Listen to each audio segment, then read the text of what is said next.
So the tow truck just got here. Alright you guys, this is not a video I'd like to be making right now, but the SV is broken. Let's open her up and show you guys what's going on. Oh god. Let's not start her up, but I'll just put it on accessory mode so you guys can see what's going on. So first, we have parking brake failure. ESC fault. Oh, how nice. Start system fault not ready. Okay. Oil pressure too low. I just called my homie Gutter Snake from Avant Garde Exotics. He said most probably it's the sensor from the car. It happened to a friend of mine, Irene's Aventador SV as well, and we just got off the phone with her and she said it was definitely the sensor when it happened to her. The reason why this happened is I just started the car up and I was in a rush. I did not get a chance to warm up the car to its full potential and I just drove the car up. So that's why it happens. You live and you learn, I guess. And this car is about to get on the tow truck to Avant Garde Exotics. The guys over there, Mark and Mitch, are gonna fix it so we can get back on the roads tomorrow to make some more vlog content for you guys. This is not something we want to see. This is the first time ever the car is going on the tow truck. Ever. I seriously do not want to be making this video right now. At all.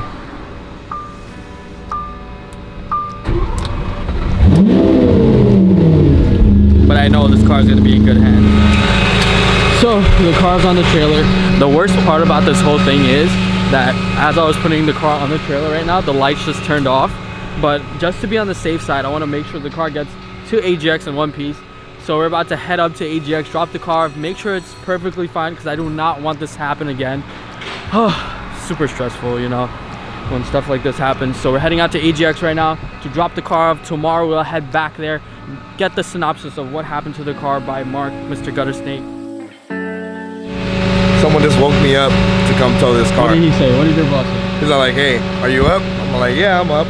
He's like, can you tow a Lamborghini? I was like, yeah, I can tow a Lamborghini. I guess I'm the only one he could trust with a car like this. Exactly. Look where I am, AGX. Aren't you guys supposed to be 24/7?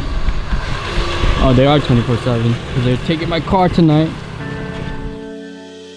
You said this? All right, so I got the cousins here.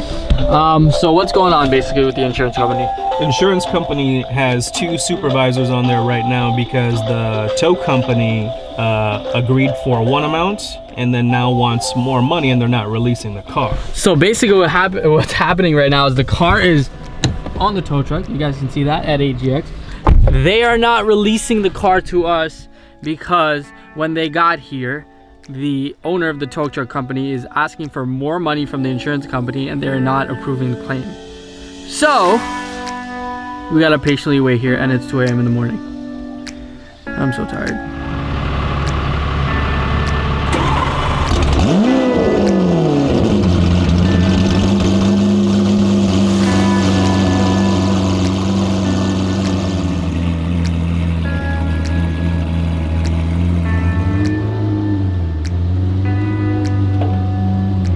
So, the car is finally safely at Avant Garde Exotics. We will be back here tomorrow to meet up with Gutter Snake and find out what actually happened to the car so we can give you guys a quick update because I have no idea what happened and it definitely didn't have to do with the flames or anything related to pushing the car because I was driving the car normal right before that happened. So, the supervisor for my insurance company came back on the line and said, hey, we figured it out together and the car should be released. And I said, you know, can I ask you what the gentleman was asking? And without you expressing too much what it is in detail, he goes, well, let me just say, we were already paying him a higher amount to tow it because it's a supercar. He wanted double that amount. So we politely reminded him that if he wants to be part of our network, that's not how we do business. Ooh, so he's being a little greedy. A lot of It's not good because I got a quote from a friend for a price on a tow to tow it here for 150 bucks and I should have just done that. That would have been perfect. It's okay, we live and we learn. We'll be back here tomorrow. So we just made it here to AGX. Of course I'm down because my baby's down. But Mitch is gonna tell us what happened to the car. Mitch. What's up, buddy? Mitch, can you tell these guys what happened? Because I had an idea what kind of happened to it, but they want to know because I've been getting a lot of DMs about, oh, what happened to the SV I saw on a tow truck. Do they know that it's total? Or I'm not supposed to say that yet. No, don't mess with them like oops. that. The car's right there. It's not total. I meant the sensor is total. No Oops. sensor. So basically what happened was something happened to the sensor, which is triggering the low pressure oil pressure light to come on, the traction control light to come on, and the parking brake light to come on. So They say when it rains, it pours. it does, right? I guess this is what happens when you get a Lamborghini. Get a sensor in there and try with that. Make sure the rest of the grounds in there are good.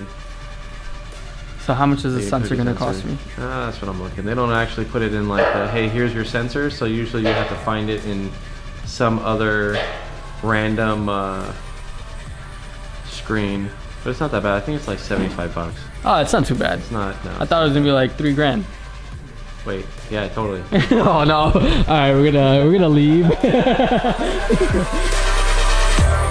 You're my TNT, blowing up in all my dreams. So Mitch is gonna find out what boo-boos I made on the car. Are they gonna be big boo-boos or small boo-boos?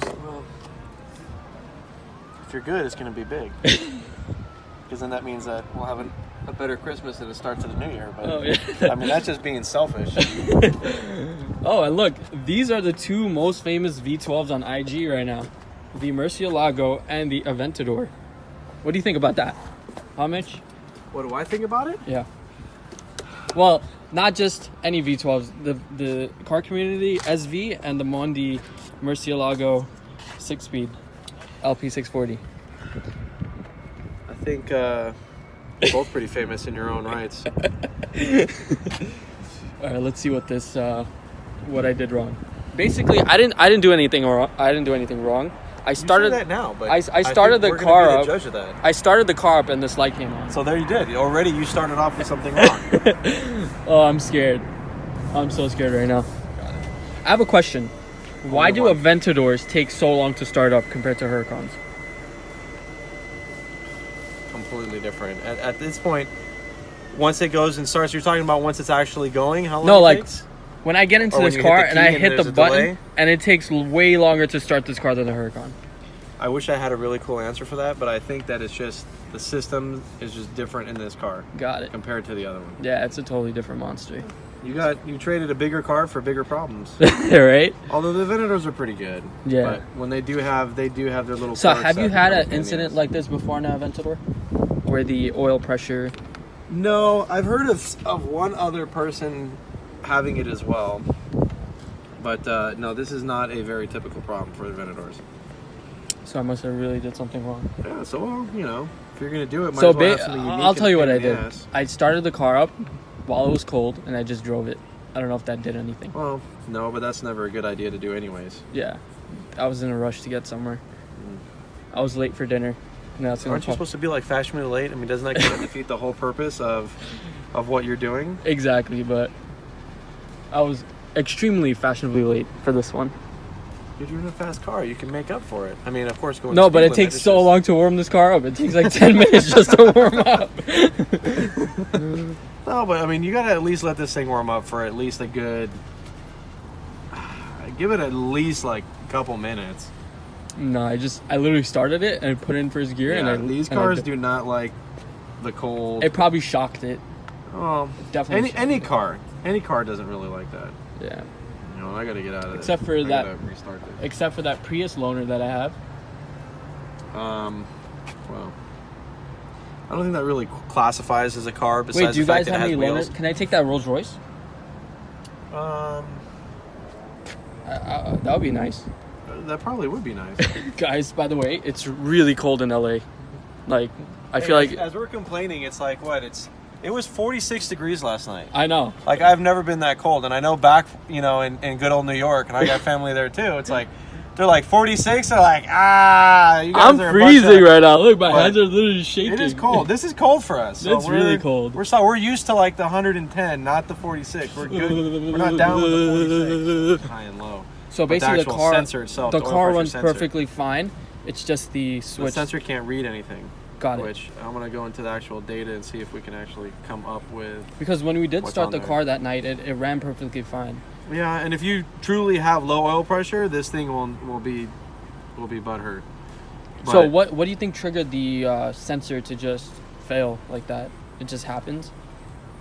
I mean, just like any electronic component, it can definitely decide that it doesn't want to play nice anymore. Yeah, that makes And at sense. that point, there's not really anything you can do about it.